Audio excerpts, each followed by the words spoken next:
Oh yes, ladies and gentlemen, welcome back to my MechWarrior Online series. Today we're going to be looking at the Shadow Cat, yes, fan favourite, Clan Medium Mech, 45 tons, bringing with it, in the Prime variant, 2 ER medium lasers and a Clan Gauss rifle with a mere pissant 20 shots, yes. This is a long time coming for a lot of clanners out there. I know that you people really like this this little medium mech.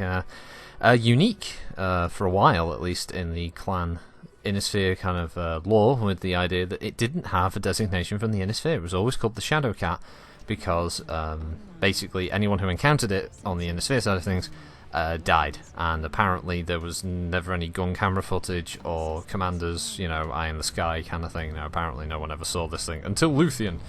Oh no, sorry, not even Luthien, Tukkayid. But anyway, that aside, that's for a lore warrior at a later date. So, yeah, the Shadow Cat.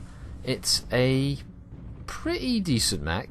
I think a lot of people are going to like it because it's got a lot of high angle firing surfaces on it. The arms are quite high up. I'm not quite sure what the little fist on the left arm is meant to do, because clearly that arm is not designed to extend in any way like a normal arm to grab stuff, so I'm not quite sure why it's there, but whatever. Hail the Stormcrow's got those little tiny hands.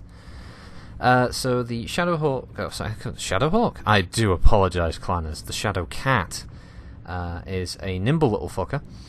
It's basically in its default loadout. Please bear in mind that this, when I talk about these things, because I had a tiny issue with an Urban Mech video, and I'll talk about a lot of these from the stock weapon perspective, and it's never from what you can do, whereas I like to view these videos are like a blank canvas of this is what it is, how it comes out of the box, so to say. So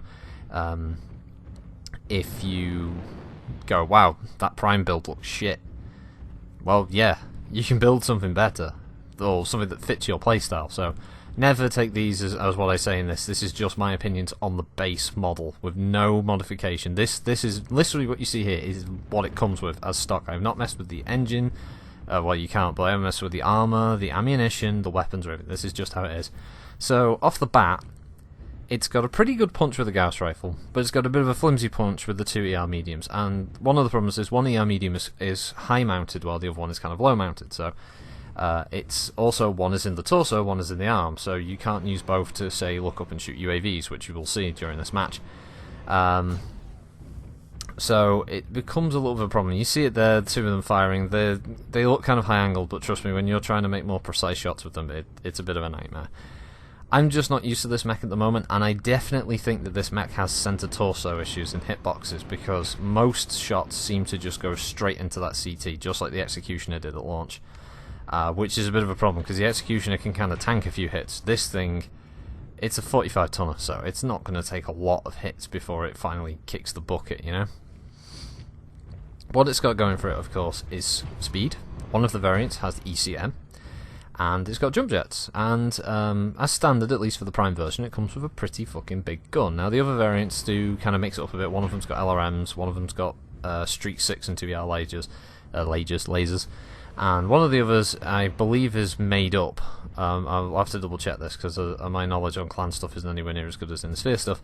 But it's 6 machine guns and a Gauss rifle, which it sounds trollish to the extreme.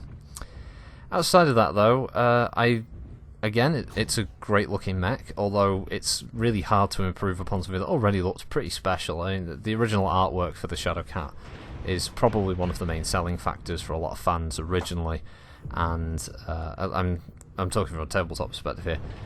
If you've only ever played it in MechWarrior, seriously, you should check out the original tabletop model as well. It's pretty nice. But yeah, they've done a pretty good job translating this over with the MechWarrior kind of flair, the PGI flair that they've given it. Nice field of view, and very narrow cockpit as well. It feels and looks visually a bit like a kind of attack chopper kind of feel that they've gone for, very angular.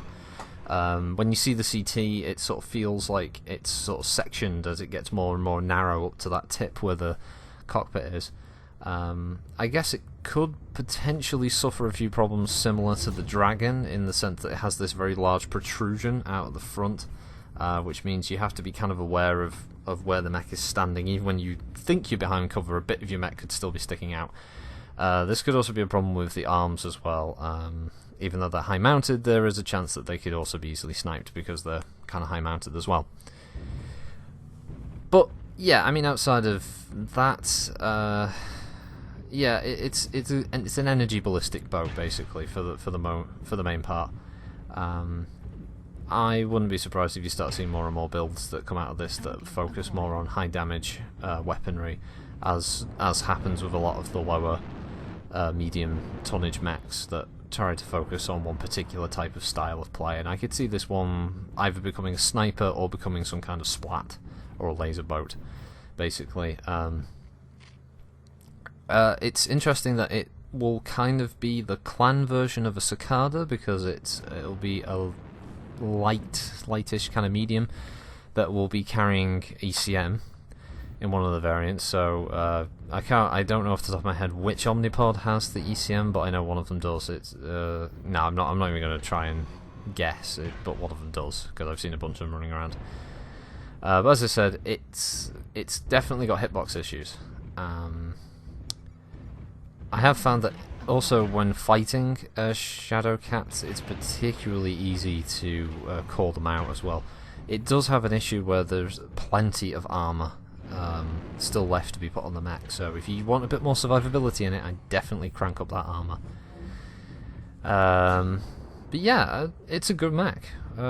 It's a nice addition. I'm always glad to see the mediums and the lights over the heavies and the assaults, but that's more of a personal preference. I do love some of the assault mechs and some of the heavies out there. I'm just really bad at driving these things. You've probably seen that in videos. This particular video, I'm not really oh, excuse me. I'm not really proud of it myself, but this came off a run of really desperate attempts at winning rounds earlier. Wow, my throat's gone very crackly here. That's just very professional. Very professional, Critical Rocket. Oh, look at him coughing, and next he'll be soiling himself in the chair, and he'll be telling us all about it. Anyway, yeah. So that weirdness aside, it was a match that really had me frustrated, because a lot of the time I was looking at the king crabs and stuff on my team, just going, please just push over the hill and kill them. We're way ahead. But that aside, it's fast, again, very good speed, without speed tweak,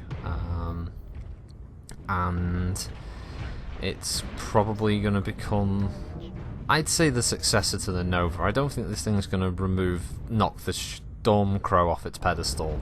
The Stormcrow, I think, has just got too much going for it to really make it a genuine threat. But the Shadowcat could definitely replace the Nova, simply because it's a little bit faster, it's a little bit smaller, so it's not as easy to hit, and it looks cool. I mean, I do like the Black Hawk / Nova, but the Shadowcat is a damn fine looking mech. So, yeah, really, outside of that, sorry for the crappy match, where most of it is just me kind of peeking and trying to snipe, and trust me, I do some fucking awful shots. I miss really badly, and I'm aware of that. So yeah, if you've been watching this, you know, to quote Sips, ripping your dick off, then yeah, trust me, I was aware of how poorly I was playing at this point. But yeah, again, any comments, any questions, any corrections, anything like that, or any law related questions you have, there we go, and get that out without tongue twisting.